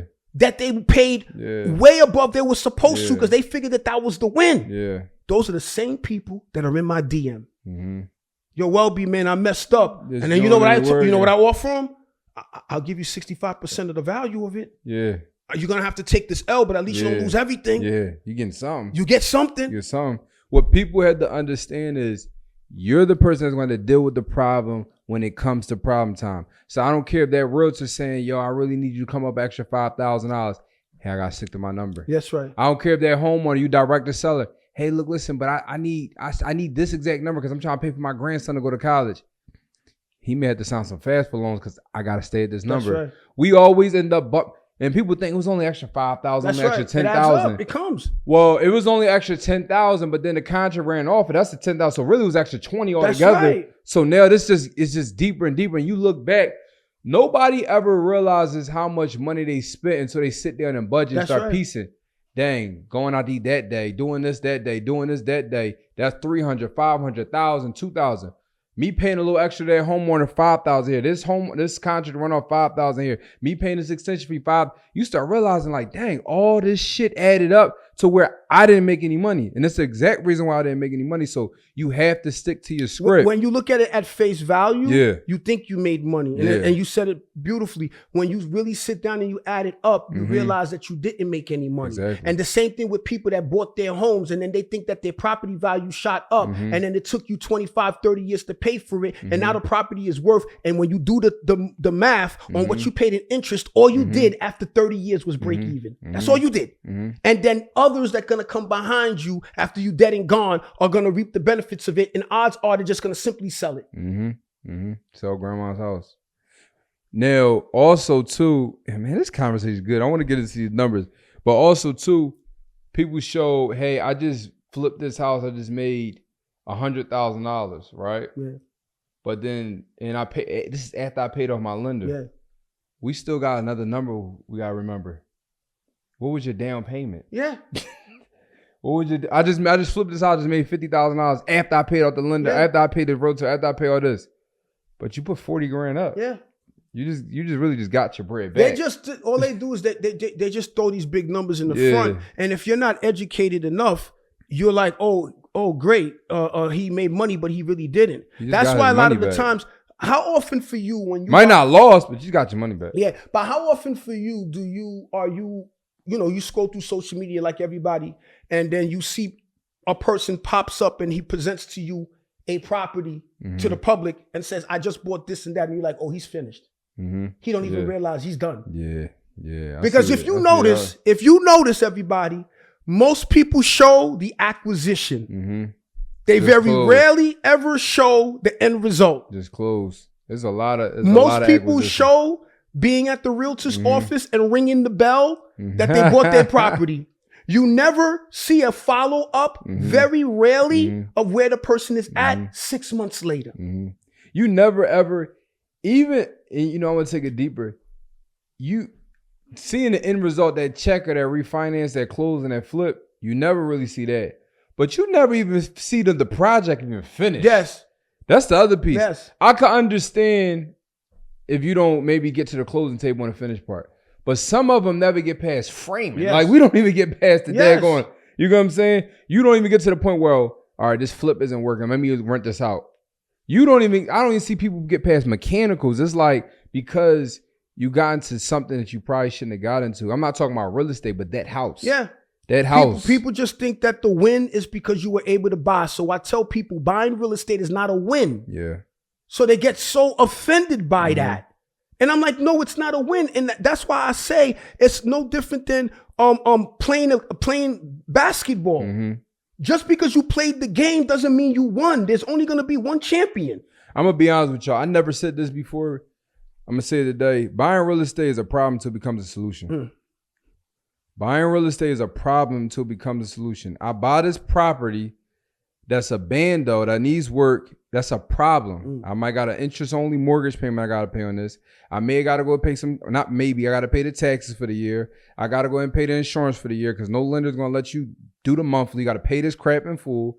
And it's a problem until it gets to the finish line and I can sell it. Now it's a solution. That's right. You know what I'm saying? That's You're right. like that coach in the NFL that's, you know, it's crazy until it works. That's right. It's a problem until it's fixed up, it's rented, it's refied, it's sold, whatever your exit strategy is, but it's a problem. You got to pay that bill. You got to pay these contracts. You got to pay these. The thing about it is you got enough heart and you got enough vision to where, look, I'm cool with dealing with this problem because I see the solution at the end. But that's really what it is. That's right. So you got to be mindful. And I've lived this, so I'm telling you guys from personal experience, how many problems you want to put on your plate at the same time. That's right. Because sometimes you see somebody buying 10 houses this month, you try to mimic that, there might be 10 mortgages. That's 10 payments. I've learned to run my own race, bro. Yeah, bro. And I've learned that when I run my own race, I'm the greatest version of who I am versus trying to say, oh man, look at Boone. Boone is doing more or less or whatever. No, I run my own race and everything that I do, I focus on the quality versus the quantity of whatever it is. Hey, so I know you're enjoying the episode so far, and you're probably hearing some of the plays, but you might be like, my credit isn't there. I don't have the best credit. I may not be able to run some of the plays they're saying. So what I want to do is I want to give you an opportunity for free credit repair. I said it, 100% free credit repair. I'm going to drop the website below where you can go ahead and get your credit repaired for free. All you have to do is have the credit monitoring software so that way you can pull your reports and this will be fixed for free. All you have to do is go to nochargecreditrepair.com. It is 100% free. All you have to do is have the credit monitoring software so you can actually pull the report and actually see what the score is on all three bureaus. And then this system is going to fix your credit for free. So again, nochargecreditrepair.com, and you guys can get access to that. Look, there is no reason why you can't win. This is the link for you to get your credit repaired. You're watching a podcast episode where it's showing you how to make money, how to get funded. There's no reason why you can't win. So go ahead and click the link, pause this episode, go ahead and sign up, and then get back to the episode and keep learning, keep winning, keep growing. Let's get it. It even goes down to the rentals that I own. I don't focus on the quantity or how many doors or not. I don't care. I focus on the quality of the doors and the kind of money I'm generating. I want to touch on that. And another, like, when you run your own race, you're always in first place. Yes. You're always in first place. Yes. Nobody else in there, just That's you. Right. So, and another thing too, let's talk about these numbers, right? People worried about doing 20 deals, 20 flips, doing X, Y, and Z. You did one deal, made $300,000. Where somebody may do 10 of them, make $10,000 each. Facts. Technically speaking, you did better than all the people, but it looks like that's right. They doing that. So sometimes you have to focus on the one thing that's actually going to be the most profitable instead of trying to do 10 these things that ain't really working out. Quality over quantity. I know people that have literally 1,000 units and they getting I know this guy, right? He cool. Nothing wrong. But he told me, he said, man, I got these properties. I was just picking up stuff because people were selling me. Mm-hmm. And he has a couple different real estate businesses. He has a construction team. He has a new development thing, and he has rentals. But he was like, bro, some of these rentals, I was making so much money on development, $1 million checks, couple $100,000. He said, I was buying some rentals. He was like, but some of these Jones is like, he said half of them is super profitable. Some of these is like $200, $300. He like, man. So when you look at things, it's like sometimes it's like, yo, man, you probably should have kept it at the 50. That other 40 you bought probably was like, you should have passed off on them. That's right. But sometimes, and he was talking about sometimes you chasing like this number, I want 1,000 runners. Yeah. But are they quality runners? So I want to talk these numbers, right? So you got some stuff that it's amazing. You got 2 families, 3 families, 4 families. You cut the my fault. He cuts the 2 families and the single family. Yeah, if it's a single family, I flip the property to sell. If it's a duplex, I flip the property to sell. But if it's 3 families, 4 families, 6 families, I keep them. So in these 3 families, 4 families, you netting $3,000-$4,000, which is insane because the one I just showed you, that's a 4 family. I'm netting just about $6,000 on that one. And listen, I showed you the mortgage, right? Yeah. Tell the people, please. Boom. Did I show you the mortgage? You showed me the mortgage. Okay, and then you put the extra statement up. And then I also showed you the actual leases, not the leases PDF, but I showed you on how much I'm pulling in. He showed it to me. I'm looking at it. And that property, that one by itself, I'm pulling in net profit. In net profit, I'm doing $6,000 a month off in net profit. You got like a Ferrari and a half in one house. Yeah. Yeah. Like, God damn. So I want to talk about it. What is your, if you don't mind, what is your strategy? How are you buying them? How are you finding the tenants? Because those numbers is crazy. Like, people on average are making $300, $400, $500 net. I'm not, and I mean this with the utmost respect with anybody. I'm not that. It's too dangerous. It is dangerous. It's too dangerous. That's a hot water tank. And the reason why I tell people it's dangerous is because in real estate, I bring this up in the other locations I've invested in. Real estate is like a cancer. And what happens is a lot of times people don't realize the cancer is growing until it's too late. So if you compare cancer for us, we can't see cancer until it's detected with the human eye with the technology that we have. You agree? Yeah. Okay. So now when the technology that we have that detected the cancer that's in our body is seen, that cancer was always there. Yeah. It just didn't get big enough yet, large enough yet for us to be able to see it until our technology picked it up. That's no different than in real estate. So when you buy real estate, I always tell people, if you purchased whatever property, your first property, that's your foundation to the growth that you're going to be doing with your property, your portfolio, etc. So there go your foundation. If you messed up with that first deal and you don't know it, you should be confident enough to do it again, which means now you have 2 properties. So now I tell people, if you double a property ownership, quadruple a property ownership, 10x a property ownership, 20 times a property ownership, and it continues making sense, keep going. But if you double it, quadruple it, 10x it, and it doesn't make sense, you better stop and fix the problem. Yeah. So now, with the example that you just gave, with a lot of the times these people are buying these properties, pay too much money, and it's way too tight in terms of the supposed net cash flow. Because when I say supposed, it's because people don't factor in what it cost them to acquire and what it cost them to maintain, to actually add up and deduct the numbers to confirm if you're making money. So now, if you bought that property with the analogy I'm giving you about the cancer, and you bought the property and you paid too much, and you're only clearing $200 a month, you okay with it, not you, but you okay with it because you don't see it yet. So that means you're going to do it again. So that means now you bought the second property now, and with the second property, now you're only making $400 a month, and now you got 2 properties over leverage making $400 a month. Most people still don't see it. It's not till they get to the 3rd on average or the 4th. Then they add up the entire portfolio. They see that they're making less than $800 a month. They're over leveraging the income that they're making, and now the cancer has exploded. That don't even make sense. Like, as you saying, it hurts because I know what it's like. And for all y'all to understand, when you want to get to this real, because everybody doing this for passive income and freedom. That's what everybody want to do. Yeah. So for you to get to that freedom, you need to be hands off. You need to be removed. Yeah. Well, in order to be hands off, you need to hire some A players, even B players. Yeah. Once you understand, once that leaky faucet happens, that leaky sink happens, to get a person that's, I could just send you out there, you handle it. I don't got to follow with you. I can cash app you, Zelle you, whatever. Yeah. To get that B class, A class plumber, it ain't going to be $50. No. Oh, I got to fix the link. Oh, we got to change the trap. Boom, boom, boom, boom, $275. Whoa, wait a minute. That's the whole house. And that's how a person gets their entire supposed net cash flow wiped out from one or two incidents. Yeah. So that's why I stress with that. So now what did I do? As I said again, I didn't have any money starting out. Mm-hmm. So I flipped real estate in the conventional sense of flipping to generate money. Mm-hmm. So most people, if you're not careful buying and building out your portfolio, if you don't find a way to continue generating money to be able to continue injecting the money back into your business, eventually you're going to hit a brick wall and get stuck. Mm-hmm. That's what happens to most people. So now what I decided to do is, before I started buying my rentals, let me focus on getting my money up. Let me start building up capital. So at the time, I was averaging around 20 to 30 flips a year. At my peak, I was doing 20 to 30 flips a year. I flipped so much that I ended up saving over 7 figures of liquid money.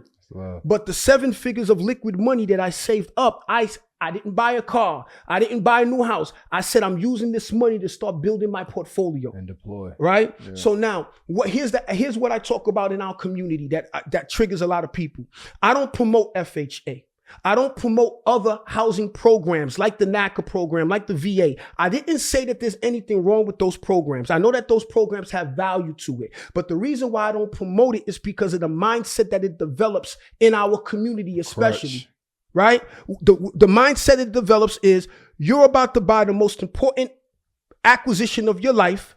Here's the way to do it the cheapest way possible. Mm-hmm. Right? You do agree with me or disagree? Yes. So I teach the people, like other communities teach the people, you need to be able to get enough money to put as much money down, not focusing on the cheapest amount of money down, but the most strategic amount of money down. Mm-hmm. So when I purchase any of my rental properties, you see me own it, I put a minimum of 20 to 25% down. Mm-hmm. Now here's the key. Mm-hmm.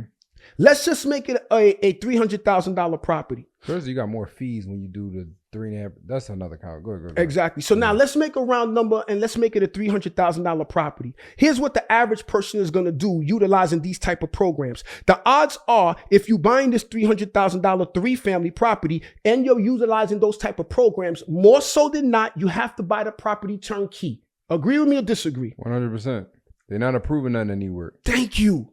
Thank you, Boone. The stove got to work. The heat got to work. Thank you, Boone. So the type of properties that you need to buy to add value to, you're not going to get qualified to utilize those programs. Mm-hmm. That's why it puts you out the game. Yeah. Right? So now at the $300,000, you're going to put down roughly $30,000, correct? Mm-hmm. Okay. So at $30,000, you spent $30,000 anyways. Yeah. Now watch how I do it. Yeah. The same property I just showed you, the value of the property was worth $300,000. The same one I just showed you was worth $300,000.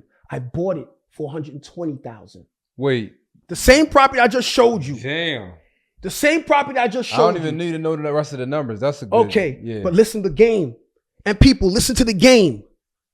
So while you went and bought your property turnkey for $300,000, putting the cheapest money down, which was $30,000, I bought the property for $120,000 and I put 25% down, which was $30,000. Same math, same numbers. I spent the same money anyways. Different outcome. So let's talk the outcome. Now I financed $90,000. You financed $285,000. Because of the $30,000, half of it was your closing costs. See how I won already? Yeah. Your mortgage in a situation like that would have been roughly around, with today's rates, around $2,500, $2,800. Agree or disagree? I agree. Okay, $2,800. My mortgage out the gate, I just showed you, boom, was $1,200. $1,200, like $1,201. $1,200. Yeah. So now I got $1,200. So whatever the difference is of what your mortgage is, that's all profit. Mm-hmm. So then I fixed the house up. So now when we was talking about credit, I leveraged credit. I have my Amex card. I have cash, but I have my Amex card. So the cost of redoing the building, and you know I'm not exaggerating because you took me in one of your 3 families. Mm-hmm. It cost me around $60,000 to do the whole building. Mm-hmm. So $60,000, real numbers, 60,000 plus my 30 means that Welby spent, round number, $100,000. Agree or disagree? Agree. Okay, my mortgage is $1,200, taxes and insurance. That same property, I was also able to convert the 3-family into a 4-family, by the way. Would you like the basement or something? It was a street level basement, so I legally was able to convert it. I do it legally. Nice. So, first floor I get $1,550. Second floor I get $1,900. Third floor I get $1,900. Fourth floor I get $1,550. What is that? $6,000? Whatever. You showed me the incoming payments. Yeah. This shit is legit. Okay, so that property now watch how. Can I give the people the game on how I got all my money back? Run it. Okay, so while most people are doing the strategies that they're doing, correct me if I'm wrong, the average person, just to recoup what it cost them to acquire the property, just to break even, it's going to take you anywhere on average of 8 to 12 years. Agree or disagree? Agree. Okay, so in real estate, you don't make money until you recoup what it cost you. I don't care what nobody tells you about on paper. I'm talking about in your pocket. Yeah. So the average American takes 8 to 12 years just to recoup what it cost them. So that means for 8 to 12 years, you made no money, people. You have a problem, you have a solution. Okay. So now for me, with the example that I just gave you, it cost me with my credit card, my down payment. And remember, my down payment came because I flip houses. Yeah. So I had the cash. Yeah. So I spent $100,000.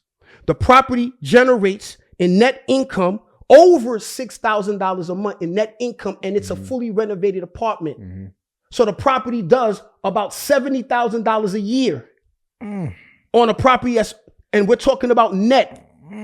So at $70,000 a year, it took me less than 17 months, people, to get every penny back. I didn't have to refi. I didn't have to do the BRRRR strategy. I didn't have to do the home equity line of credit. I let the property work for me. So now I got all my money back. Here's a real play, bro. The property I told you was worth $300,000 is worth $500,000 right now. A property that I owe $70,000 got over $400,000 in real equity. Yeah. In real equity. Yeah. So now I tell people all of this. Equity creates wealth, but cash flow maintains wealth's sustainability.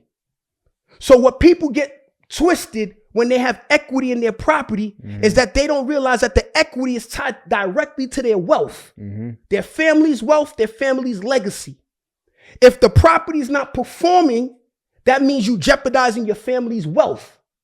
If your property performance is being tied to your employment, it means that if, God forbid, you get hurt on the job, God forbid you get let go, your family's wealth is jeopardized because there's no incoming money coming in. Yeah.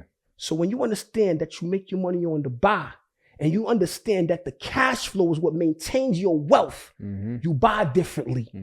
So then now, with what I just described to you, I got $400,000 added to my wealth, real money. Real, yeah. And then what did I do? I doubled back to the bank. Hey, Mr. Bank, I got a property with a debt of less than 20% of its value. I'd like to get a line of credit. Sure, Welby, how much you want? This the real game. Yeah. This the real game. So when people are talking about how do you become your own bank? Yeah. I'm telling you how I did it. Yeah. So now that property got over $250,000 in our line of credit. So it's just as good as cash. So now the next property that I buy, which I bought literally right up the street from it, I bought another 4-family. The 4-family that I bought is worth $500,000. Why is it worth $500,000? Because I already got a property that's down the street. I know what's up. Okay. So that $500,000 property was a property that was messed up. The owner was like, I want to sell it. It's damn near uninhabitable. FHA could not lend it to you. Conventional will be very difficult to lend to you. VA loans would not lend money to you for that.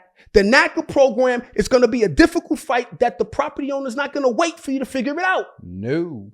So the person says, I want $151,000 for it. If anybody don't believe me, tell Boone to make me pull it up and I'll show it to Boone right now. Pull it up. You know, why you pulling this up too, right? You know the word behind your whole strategy? Go ahead. Is the word discipline. Yes. A lot of people, they won't do the strategy because they not disciplined enough to save more than 3.5%. Yes. They're not disciplined enough to save more than 3.5%. So this is the other one. You take it. It's swipe to your right. You see it. This one. No, the other way. Go ahead. The other way. So that's the fourth family. Keep going. Swipe fast. There's a bunch of pictures. I just want you to see the befores of the way it looked. Oh, it's legit. And skim all the way to the end. Fast. That's the way it looked before. Fast. You're gonna see. Keep going. That's you see how it looks to Peter. Keep on. And then there you go the way it finished. That's clean. All right? That's clean. So now that first property I gave you an example of, I use a line of credit off of that property and I use it as good as cash to buy that property that you're looking at. I did the exact same thing. That's clean. I did with the other property I just talked to you about. That property itself, this one itself is generating a net profit about $4,500. God damn. Yo, so I want you to I want you to touch on something, right? What's your thought process on over renovating? Because I like how you're making yourself clean, but those aren't quartz countertops. Those aren't certain things. And I caught myself in a motion of over renovating at one point. You said something so powerful.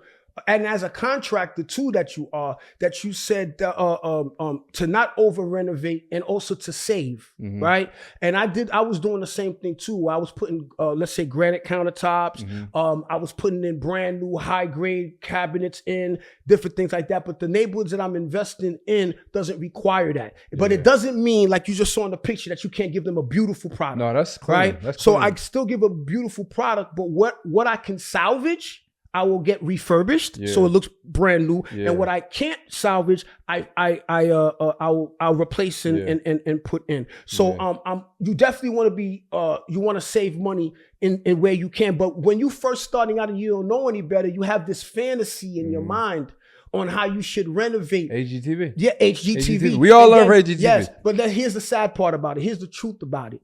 You own your own home. I own my own home. I respect and take care of my own home.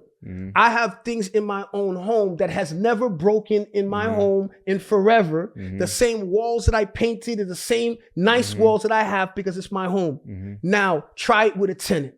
Yeah. The tenants, it's not theirs, so they don't care. So that's the reason why you want to put in durability. You want to put in efficiency to protect yourself, because the tenants will never treat your place as well as you would like them to treat it. So I'm careful on how I spend the money. I'm gonna be honest with you. Some of the houses I did where I might have salvaged the cabinets, or I might have put the I don't even say the name of the place. Those type of countertops on, and got the same love or the same number or the same everything versus the court. Like sometimes it doesn't even matter. It doesn't make sense. And also too, this is for everybody else. This is very important.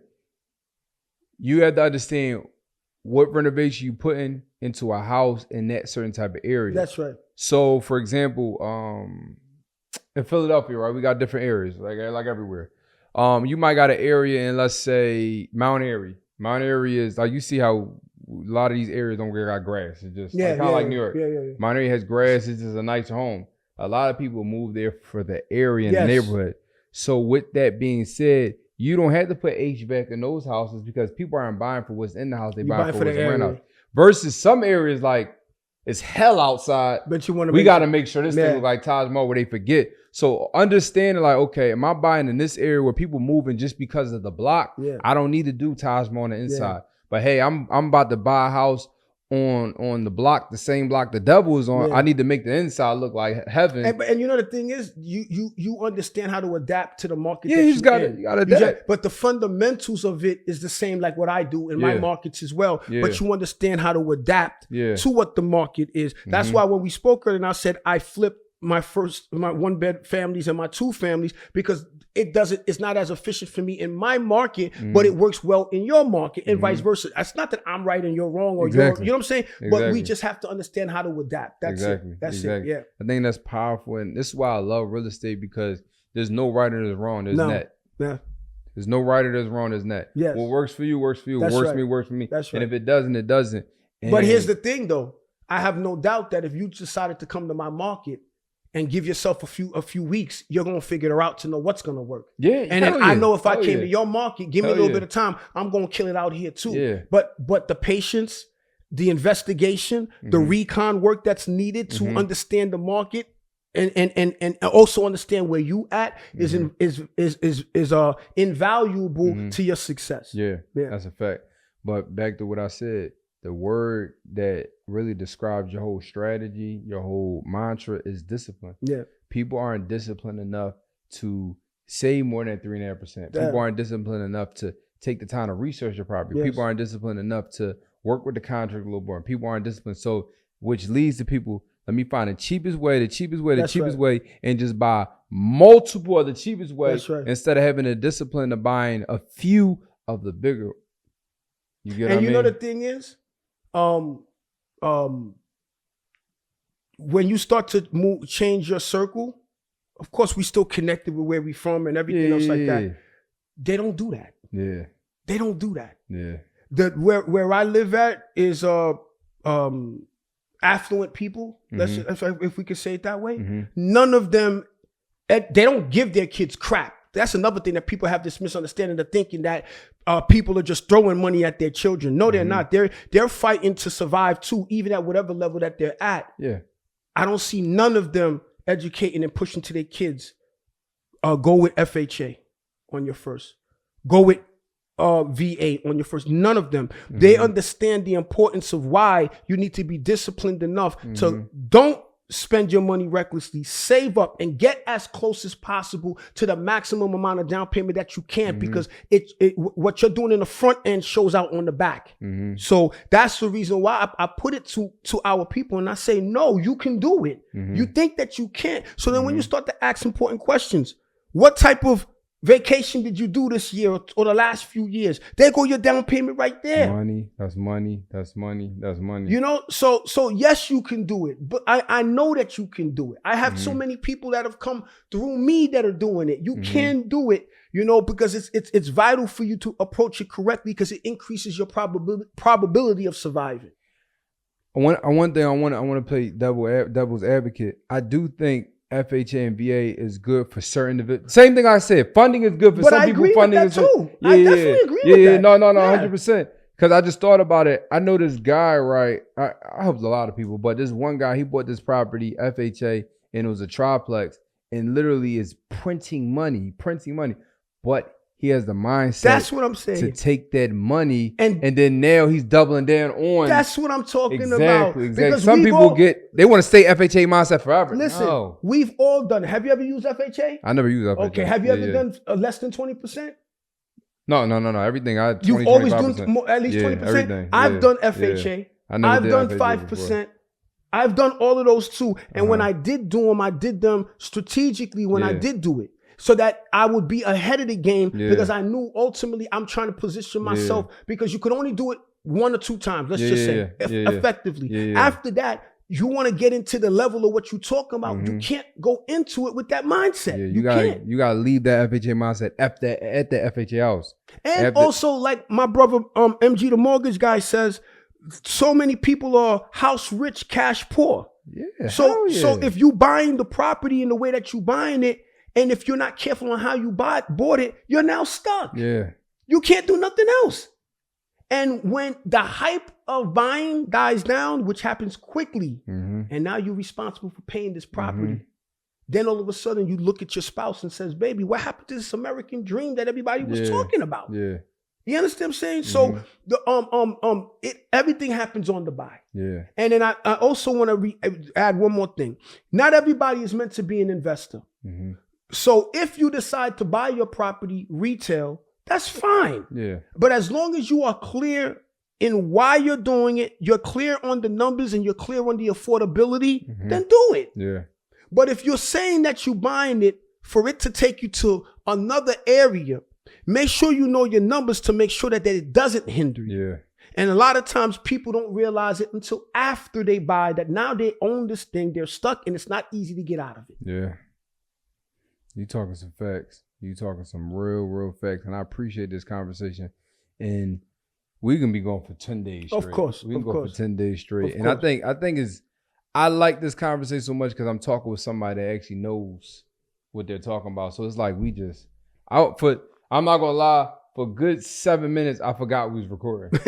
For good 7 minutes, I literally forgot we was recording. That's why when we spoke on it, I told you that, I like these type of conversations that it's not scripted, it's not boxed in. Hey, Welby, hey, Boone, this is the type of question we're gonna ask these. No, let's just have a conversation. You know what I'm saying? Yeah. And they're just natural, they're organic. Yeah. And I didn't know where the conversation was gonna go, but I know it was gonna be something. Yeah. And I'm sure it's gonna help a lot of people as well. Hell yeah, it's gonna help a lot of people. So before we conclude, I wanna ask one question to you, but I want everybody to understand, like, all the stuff that he's saying is 100% possible, but you gotta have the discipline. Yeah. Like, that's the kind of the word I'm hearing from this whole conversation. Absolutely. From how you started, from how you keep going, being wiped out, from how you it all come back down to the discipline.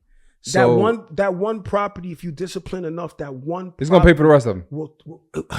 It's gonna pay for the rest of them. It's gonna pay for the rest of them. Yeah. So when you get your first refi check, you don't blow it all. Yes. Go down Miami, blow everything. That's right. You get your first flip check, you don't blow. Like, that first property can literally pay for the next one, then the next one, then the next one. I don't have to flip another house in my life, right? And I'm saying this humbly. I don't have to flip another house in my life because the money I generate monthly is sufficient enough to do whatever I was going to be doing. If I'm going to put a down payment of 20% down on a $500,000 property, I pull that in every month. That it's there for me to do it. Or if I need to do that for a flip and I need to come up with the down payment, the money the properties generate does it by itself. And you don't stop. You're gonna lift your head up one day and say, how the hell did I get here? In a good way. How the hell did I get here? Yeah. You know? That's powerful. So I got another question, but I'll wait till we get off thing. How much time we got? How long has this been? You lying. Oh shit. Yeah. All right. I'm gonna ask you after this. Yes, so I want one question I want to ask you though. We always talk about discipline. We always talk about reinvestment. We always talk about pretty much spending our money to help ourselves grow our wealth. But also, I'm a strong believer in treating yourself and making sure. So, what's some of the things that you do or have done with your money? It had nothing to do with investing. Yeah. Had nothing to do with real estate. Like, I want to enjoy the fruits of my labor. Here's the thing: is that Instagram is not for everybody. Yeah. Right. So for people that think that all I do is real estate, I can assure you it's not. All right. I haven't been, for example, I was telling you in Connecticut, I haven't been there in months. All right. Because I've been doing a lot of work in New York, for example. But what do I do for myself? Man, I'm out of town all the time. So you understand what I'm saying with that. The Ferrari I wanted, I went and I bought it. You know what I'm saying? So I got that. I enjoy doing for my brothers, man. I'm talking about my blood brothers. They all do well. Yeah. Don't get me wrong. They all do well, but I just enjoy being able to assist my brothers. I put a brand new kitchen in my parents' house. That was the existing kitchen since the house was built in the 50s. And I surprised my parents with a new kitchen. Things like that, man. I do whatever I want to do, I'm blessed. I love that. I'm blessed, man. But what you're rarely gonna see. I don't show my personal life too in depth. You're not gonna see who I'm dating or not dating. You're not gonna see kids or no kid. I don't do that. I got to keep some things private. But I respect that. I enjoy myself. I respect that. I respect that. I love that. So, yo, bro, I'm talking about. I appreciate you just in general. Always, I even more appreciate this conversation. But can I give you your flowers, please? Because I don't want you to end it. When I tell you I'm so proud of you, bro, I really am. Like I'm so proud of you, and you got this aura about you. You got this energy about you that's beautiful. You know what I'm saying? And don't change that. You're not gonna please everybody. Not everybody's gonna connect with your style of delivering, because I get that all the time. Right? But I see you in me. Or I see me and you, I should say, if that's the right way of saying it, right? Starting out, and you're more advanced, you're a better man than I was. That's why I envy you for that, because I wanted that. And when I tell you that I can do anything for you, it's not for the cameras. I mean it. If there's something I could do to assist you, that's why when you call me on your thing, I don't ask you for no money. I'll be there, you know. Because I just wish that somebody had did that with me. So I pray for you. I pray that as you get further, that you get blow past me, you get bigger than me, whatever it is. If you are or not at them, it doesn't really matter. But that's what I pray for you and your family. And I just want to make sure I give you your flowers. Just keep doing what you're doing. Your energy is just beautiful. And the people need this. They need you. They need young brothers like you too, so that they can say, yo, I can do the same thing too. We the same. We like the same music. We like the same cars. We like the same thing. So just keep doing what you're doing, man. And I'm proud of you, bro. No, I appreciate that, man. Yo, that man, you almost had me tear up. No, don't. I cried enough for the both of us. We good. Yeah, I'm talking. I probably cried 2 times in my life. You almost got me just now, man. I really that hit. We gonna talk some more, but I want you to go ahead and drop your Instagram name. How can they get tapped in with you? Do you have anything going on? How can they learn more about your discipline strategy that leads to millions? Well, for those that don't know me, again, my name is Welby Accely. My on all the platforms, it's at my best 197. And what a lot of people know about that I have what is called the Real Estate Kickstart, and this is where I break it down to you guys. It's really my biography of what we just talked about, and I show you guys step by step the game. And by the time I'm done with you over those 2-week period, man, you can go anywhere and anywhere on this America and kill it. All right, man. So the Real Estate Kickstart, I just finished my last one a couple of weeks ago. I'll be announcing another one in sometime early next year. And just tap in with me, and I'd love to be able to help you any way I can. I love that. Yo, I actually had the honor of speaking on this thing one time. And when I tell you, the people on that call was so sharp. Like sometimes I'll speak on calls and it's like I gotta talk like very, very, which I have no problem with. You know, we all stay differently. But when I came in, I'm saying like ARV, they know this stuff because you've been teaching them well. Were they professionals? In 2 weeks, bro, I get you straight. In 2 weeks, I ain't gonna lie. Get you straight, man. I spoke on the end of it, so they was like, I got to a point where I was on a call like, I don't know why I need to be here. They was sharp. They was sharp. So thank you, man. Again, bro, appreciate you. Appreciate you. Yo, too, I want you guys to follow him right now, tap into what he has, and just, bet on yourself, but most importantly, be disciplined. So again, let's get it. Peace, y'all.